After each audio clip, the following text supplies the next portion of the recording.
안식월 중 지난 3, 4월은 에어비앤비를 통해서 방을 구해서 지방에 머물렀습니다. 그때 아내와 함께 있기도 했지만은 아내는 서울과 지방을 때때로 오가기도 했습니다. 신대원 시절부터 제 주변 사람들은 제가 아내 집안일을 많이 도와줄 것이라고 말해왔습니다. 하지만 실상은 집안일은 아내가 도맡아 하고 저는 어쩌다가 한 번씩 분리수거하는 정도 그런 일을 해왔습니다. 드물게 한 번씩 제가 도와주게 또 달려들 때가 있는데 그때마다 제 아내는 저는 제 사역에 충실하면 되고 자신은 집안일에 충실하겠다며 제게 기회를 안 주었습니다. 그래서 저는 제가 안 하는 것에 익숙해져 살아왔고 아내가 제게 당신이 하면 또 한 번 자신이 하게 되어 두 번 일을 하는 거니까 차라리 안 하는 것이 더 낫다고 해서 제가 안 하기도 했습니다. 이는 제가 잘한 것이 아니고 참 민망한 얘기를 지금 하고 있는 겁니다. 그런데 이번 안식일엔 제가 식사 준비도 하고 집안일도 하겠다니까 아내가 잘 해보라고 격려해 주어서 지방에 있는 동안은 제가 집안일을 도맡아 했습니다. 아침밥을 준비하고 국도 준비하고 반찬은 밑반찬을 해 둔 것이니까 상에 차리고 또 후식도 준비해서 상차림을 해서 보여주면 아내가 참 잘했어요 하고 도장 찍듯이 칭찬해 주었습니다. 그리고 처음으로 속옷과 양말을 분리해서 세탁도 하고 빨래도 널고 개기도 하고 또 분리수거를 하면서 우유팩 같은 것은 깨끗하게 씻어서 잘 마르도록 양끝을 잘라서 말린 후 버릴 준비를 하기도 했습니다. 이것 또한 아내가 참 잘했어요 라고 칭찬해 주었습니다. 그런 칭찬을 아내에게 들으면서 갑자기 제 아버님 생각이 났습니다. 제가 초등학교 2학년 때 처음으로 반에서 1등을 했습니다. 그런 제가 너무 좋으셨는지 저를 제과점에 데리고 가셨습니다. 그 당시에도 도시에 제과점 몇 개 없었고요. 제과점에 가는 것은 한 몇 해에 한 번 갈까 말까 하는 그런 분위기였는데 제 아버님이 얼마나 기분이 좋으셨으면 저를 제과점에 데리고 갔겠습니까? 그 팥빵을 사주셨는데요. 제게 참 잘했다면서 앞으로 잘하라고 크게 칭찬해 주셨습니다. 기억에도 없는 것처럼 그냥 지나왔는데 잊고 사는 거죠. 아내의 칭찬을 듣는 뜻밖의 오래전에 아버님이 저를 칭찬해 주시던 것이 생각났습니다. 상황이 전혀 다른데도 아내의 칭찬 한마디가 제 아버님의 칭찬을 생각나게 해 주었습니다. 지난 것이라 하더라도 우리 삶에 일어난 일들은 우리 속에 내재되어 있다가 어느 순간 생각나기도 하고 기억나기도 합니다. 헨리 나우에는 예수님을 생각나게 하는 책이란 자신의 저서를 통해 사역을 기억으로 또 사역자를 예수님을 생각나게 하는 사람이라고 정의합니다. 구약과 신약 전체에서 기억한다라는 이 말은 상당히 중요한 의미를 갖습니다. 닐스 달은 초대 기독교에 대해 다음과 같은 언급을 했습니다. 사도들이 공동체를 세우는 일 외에 공동체에 대한 그들의 첫 번째 임무는 그들이 받았고 또 이미 알고 있거나 마땅히 알아야 하는 것들을 신실하게 기억나게 해주는 일이다. 그래서 그 임무는 성경적으로 핵심적인 전통을 유지하면서 사역을 기억이란 맥락에서 바라보는 것이었습니다. 그래서 사역자는 생각나게 하는 사람인데 예수님을 생각나게 하는 사람이라는 것입니다. 헨리 나우에는 이 책을 통해 첫째로 예수님의 치유하심을 생각나게 하는 사람, 둘째로 예수님의 붙드심을 생각나게 하는 사람, 셋째로는 예수님의 인도하심을 생각나게 하는 사람이 바른 사역자라고 밝힙니다.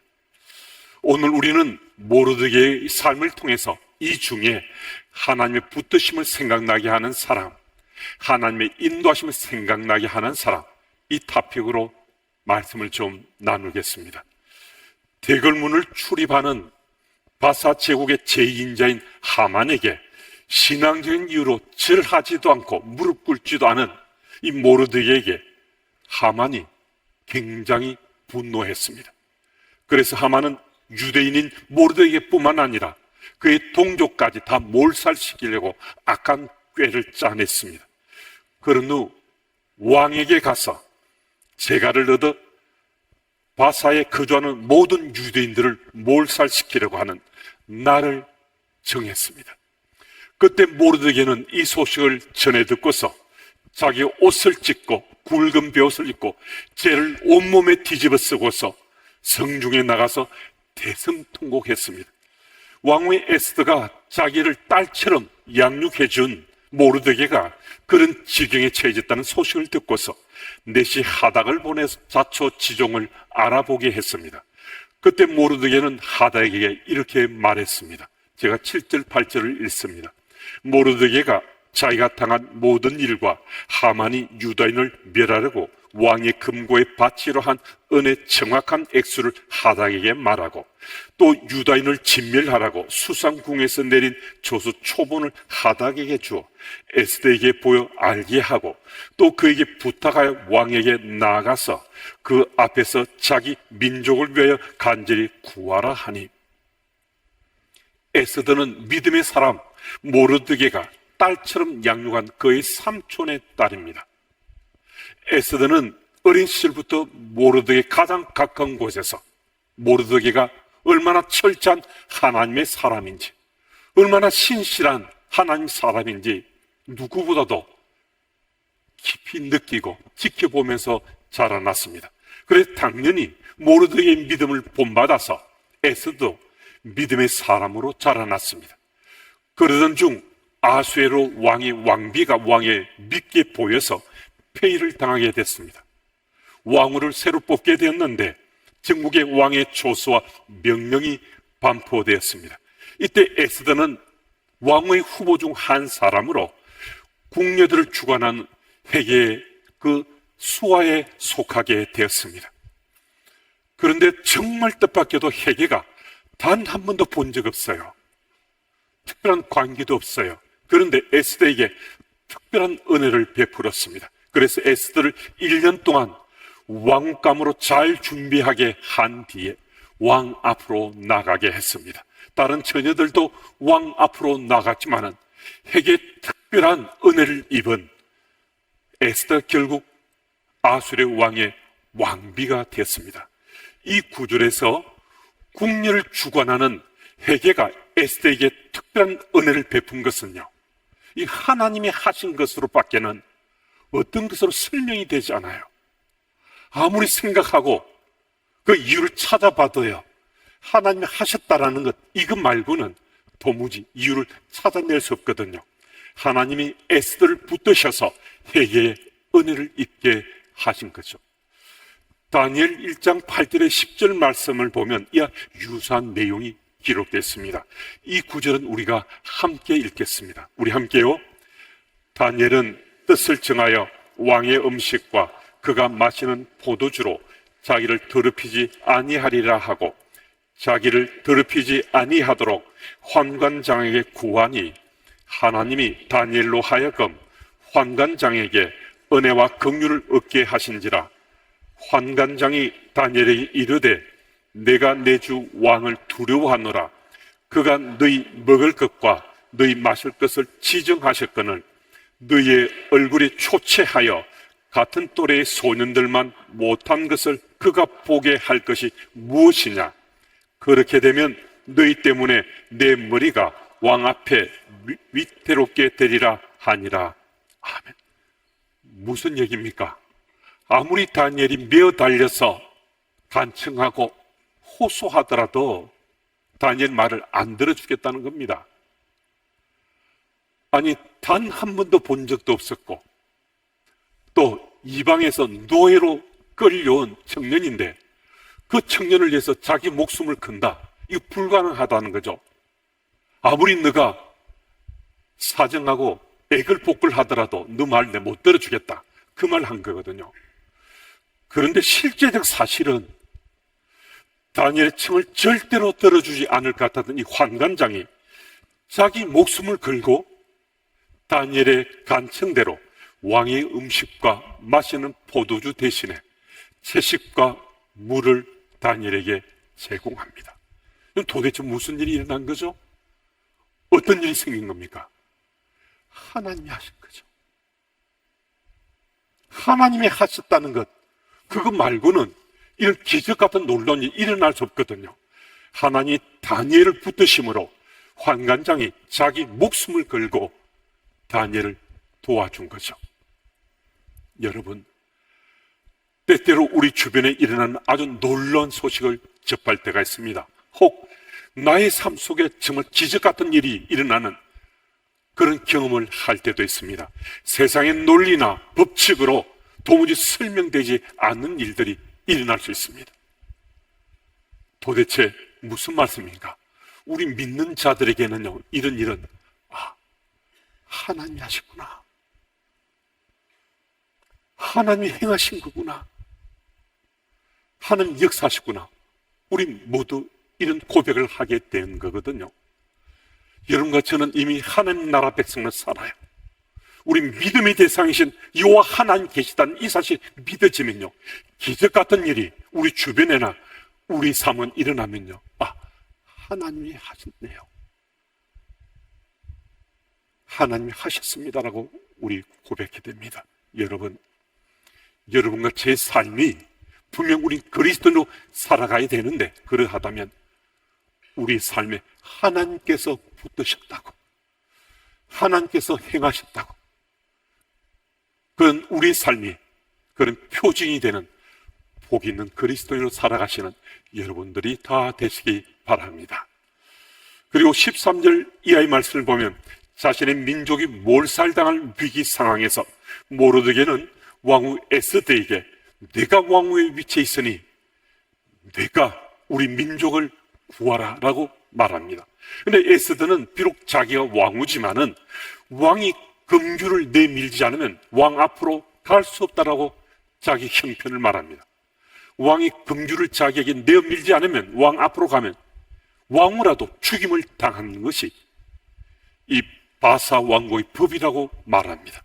그리고 덧붙이기를 자신은 왕후인데 왕 앞에 나가지 못한 날이 벌써 30일째 되고 있다라고 말해줍니다. 그러니까 지금 왕 앞으로 나간 불가하다라는 자기 현실을 얘기합니다. 그때 모르드게는 에스더의 영혼을 깨우는 놀라운 말을 하고 있습니다. 13, 14절을 제가 읽습니다. 모르드게가 그를 시켜 에스더에게 회답하되 너는 왕궁에 있으니 모든 유다인 중에 홀로 목숨을 건지리라 생각하지 말라.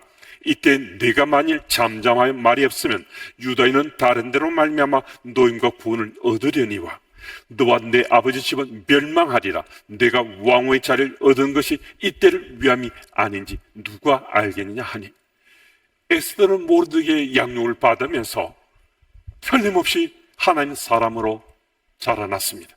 그런데 그녀가 이방인 아수에로 왕의 왕비가 된 이후에 하나님과 관계가 조금 소홀해질 수 있습니다.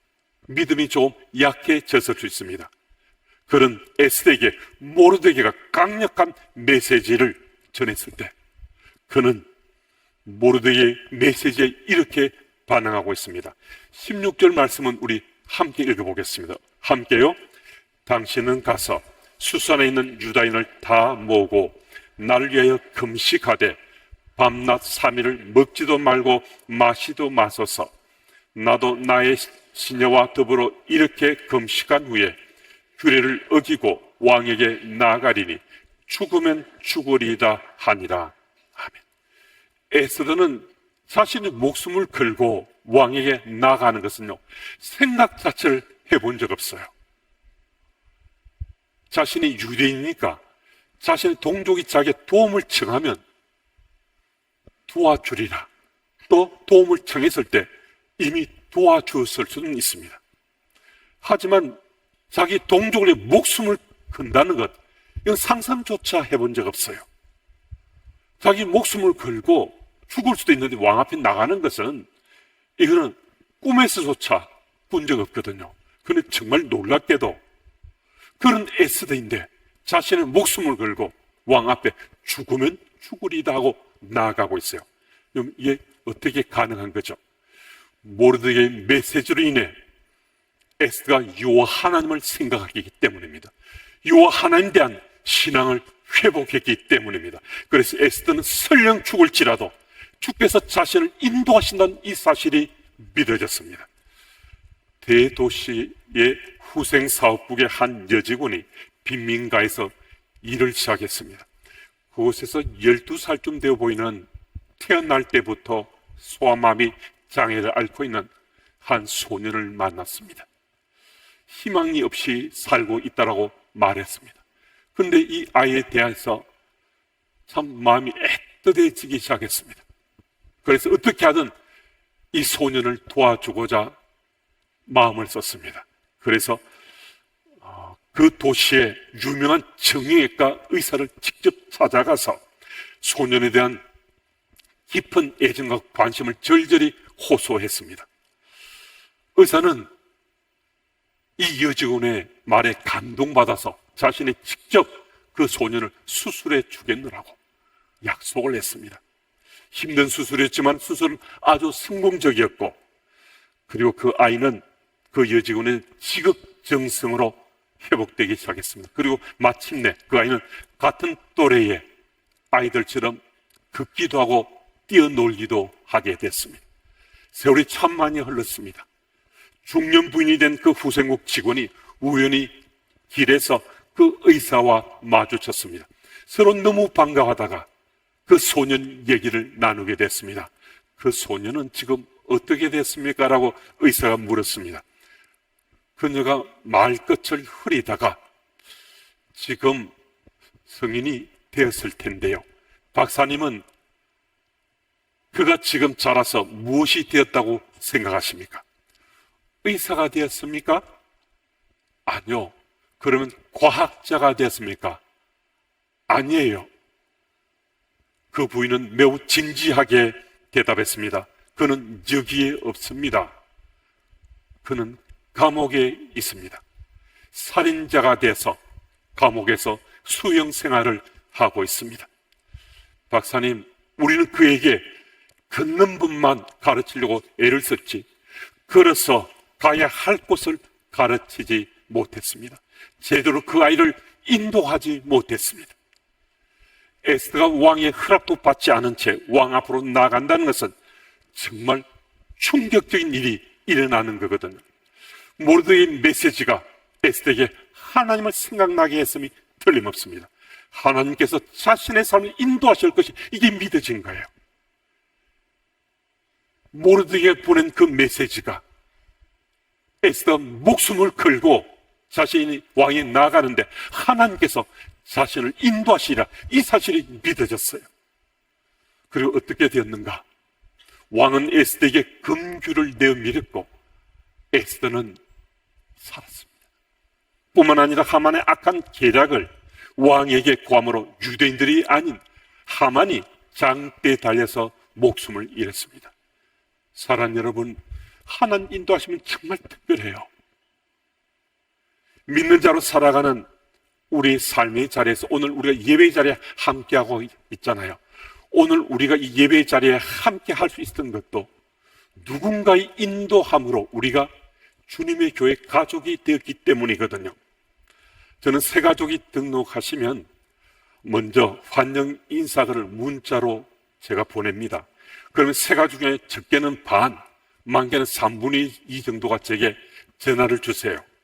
우리 교회는 공간이 부족해서 새 가족이 등록해도 그 주에 담임 목사와 만날 공간이 없습니다.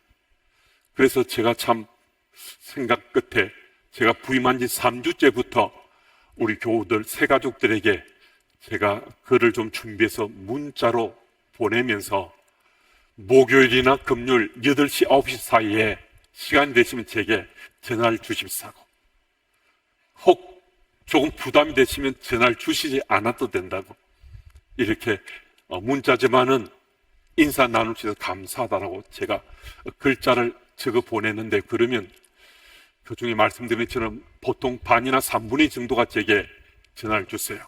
그런데 전화를 주시는 그분 중에 반 이상이 우리 교회에 등록하게 된 것이 친구의 소개로 오게 됐다는 거예요. 또 가족의 인도함을 통해 오게 됐다고 그러기도 하고요. 미장 안에 갔는데 미장은 손님이 자신을 주님의 교회 이야기를 해서 자신이 오게 됐다고 말하기도 하고요.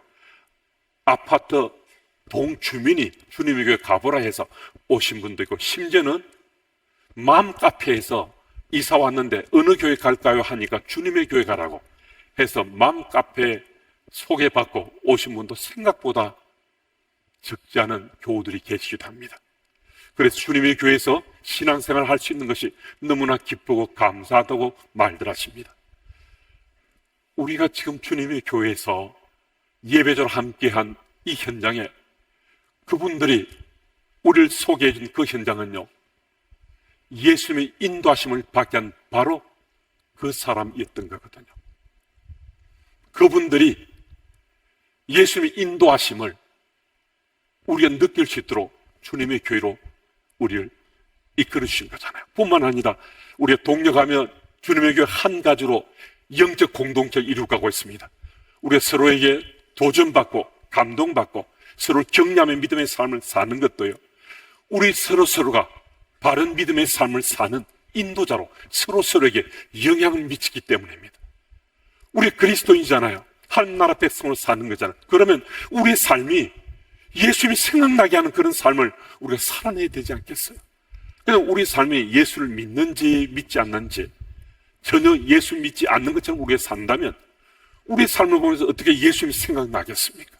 여러분, 하나님 나라 백성을 사는 것은 정말 복 중의 복이요, 세상 그 무엇과 비견할 수 없는 은혜 입은 자가 되었는데요, 그런 우리 삶이, 나의 신앙의 삶이 예수님이 생각나도록 하는 삶을 사는 것, 이거 정말 복 있는 삶이지 않겠습니까? 우리가 머무는 곳이 어느 곳이든 예수님을 생각나게 하는 사람들이 되셔서 하나님 나라 백성을 잘 살아내시는 여러분들이 다 되시기를 축복합니다.